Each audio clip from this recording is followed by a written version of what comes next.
Hello and you're welcome to today's video. My name is Oluchi Ogunne and I do appreciate you taking time to watch this video. So in this very short video, we're just going to be discussing on how you can actually avoid or keep away from premarital sex. So premarital sex, like we said before, like in the other video, is something that is very rampant, something that a lot of people are okay with, but we know that it's not all right, okay? And I just want to share with you one or two tips that would help you to be able to, keep your heart and your mind pure and keep you away from, this evil trend. So the first thing is that if you want to stay away from premarital sex, okay, you have to avoid stimulating situations and you have to avoid compromising situations. So what are stimulating situations? So there's a lot of things out there that are definitely programmed to make us actually think about sex and think about intimacy. Things like the movies that we watch, okay? There's a lot of movies out there and a lot of them contain very explicit content, and even if the content might not be as explicit like the really bad ones, but there are some that are very, very, very suggestive. And these kind of things stimulate our brains, they stimulate our hearts, and they put longings inside of us that want to be expressed. And if we continuously feed ourselves with this kind of information, then it's gradually but slowly and gradually but definitely reduces our standards, and once we puts in us that desire to begin to engage in such activities. So you must do your best to avoid those kind of movies. Avoid listening to music that is really explicit. These days there's a lot on the music waves. There's a lot, like people are literally describing sex scenes on music, and then we put these things in our ears and we're listening to them over and over, day after day. And how do we really expect our hearts to remain pure if we're listening to such suggestive lyrics? I think not. I really do think not, because these words, we think they're fine, we're not really thinking about them, it's just about the beat and we're just enjoying the music. But they are doing things to our mind. They're filling our hearts with thoughts and they're filling our hearts with desires. And when we finish listening to such kind of things, when we see people that we're attracted to, suddenly those urges begin to rise in us and we want to begin to participate in those things that we have heard. Or is it about the books that we read? Is it about the websites that we visit? There is so much out there. There's pictures out there, there's videos out there that are definitely things to draw us away from our ideals. So I want to encourage you. It's been said that you can allow birds fly over your head. You can't stop birds from flying over your head, but you can stop them from actually perching on your head. So you might not be able to avoid bumping into some of those songs sometimes, and bumping into some unwholesome pictures sometimes on the web. Sometimes even when you're not even looking for those pictures, they just suddenly appear. But you can decide what you want to do when those things crop up. You can decide to turn off the TV. You can decide to change to something else. You can decide to switch up your music.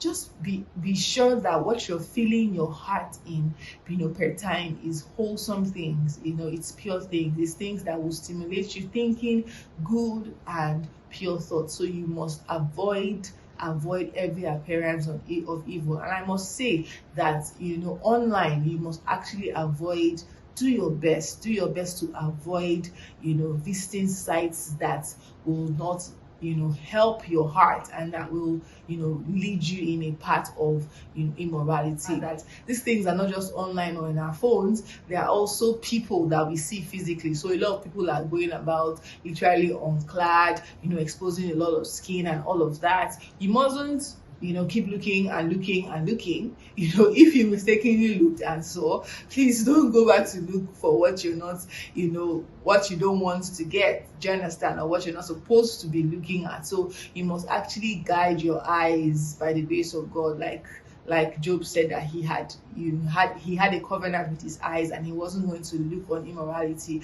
So you must, by the grace of God, make a covenant with your eyes and ask God to help you to look away from immorality. Now, of course, this last point is very important because you need the grace of God, okay? There's a lot, of course, that keeps on, coming at us. So you must always, pray and ask God for grace to be able to stay away, from sin. And you must also make that decision in your heart. You must be able to make that decision in your heart that these are my values, these are my ideals, and by the grace of God, I'm going to stand by them.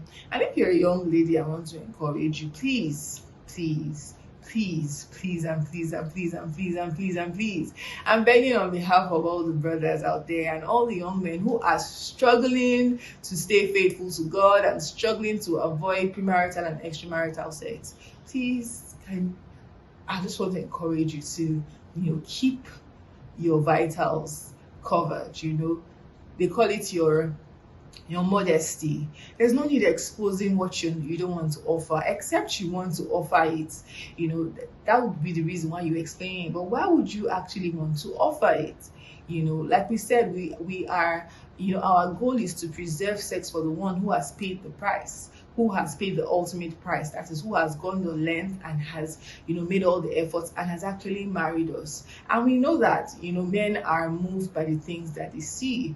So please, why would you want to expose so much flesh, both up and down, and give people, leave little to the imagination? What are the real reasons why? Are you trying to, create ideas in their hearts? Are you actually, because that is a source of, temptation to these young men who are trying to keep their hearts, pure for God. Do you understand? And they see these things and they begin to have all these kind of thoughts. And as a young lady too, if you seek sexual purity, you won't want to expose yourself. You won't want to expose yourself unduly. There is beauty in modesty. There's beauty in being covered up, and there's beauty in being decent. Do you understand? You being decent. Things that are sampled are things that want to be sold. So when you sample yourself, what message are you passing across? And then you're still trying to say, oh, I'm still holy in my heart and I still want to stay away from sin, and yet you're exposing so much. So please, I want to encourage young ladies, please, let's dress decently, let's dress modestly, let's cover up. We can still cover up and still be as beautiful and as fashionable as we want to be. And the last thing I want to say, like we said before, sex is not just a destination, it's a journey. So for people who want to stay away from premarital sex, remember that it's not just a destination, it's a journey. And this journey starts at the fringes. Then when you don't even think it's starting, it starts with things like flirtation. It starts with, when you're having excessive body contact. It starts with when you're all over the person. Some people want to go as far as kissing and they're like, we're just kissing, it's nothing, and all of that. But we don't realize that it's like a snowball effect. Like once it starts, once the snowball starts going down the mountain, it starts to gather steam, and before you know it, it's a huge snowball. But it started out as something very little. And so things that, many times sex starts from the little things that stimulate us. And that's why the Bible says that we should not awaken love before it's time. So I want to encourage you to please, be cautious in your contacts, especially with someone who you are emotionally attached to.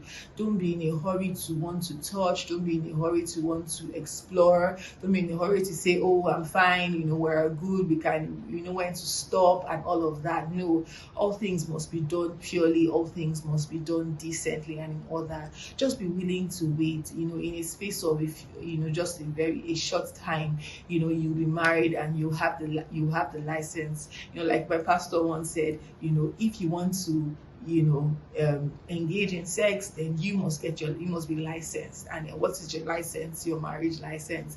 Some people say, what can I do with my sex drive? And he says, get a license. And what is your license? Is your marriage license. And when you have the marriage license, it's a forever kind of license. So just be patient. Don't want to eat or to bite your cake before it is time.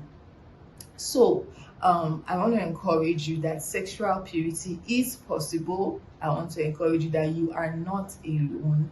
I want to encourage you that God is on your side. He won't tell you to do what you are unable to do. His grace is sufficient for you. I want to let you know that there's still young people out there who are still keeping themselves or their spouses. Don't say, oh, everybody's out there is doing it and they want to be different. No, you can stand out, you can be different. Just like Noah stood out in his own time, just like Daniel stood out in his own time, just like Joseph stood out in his own time. He actually ran away. Some of us are just, flirting with sin and like, okay, let's just see how far it goes. But just Joseph actually ran, So these are people that stood out. And even in our modern day today, there are still people, there are still knees who haven't bowed down to bow. There's still people who are, maintaining that part of sexual purity. And you can be one of them. Even if you've engaged in it previously, you can start from today and say, Lord, please help me to avoid compromising situations. Help me to be able to keep myself for you and for the person I'm going to marry. So thank you for joining me on today's video. I appreciate your watching, and God bless you, and I'll see you on the next video. Bye bye.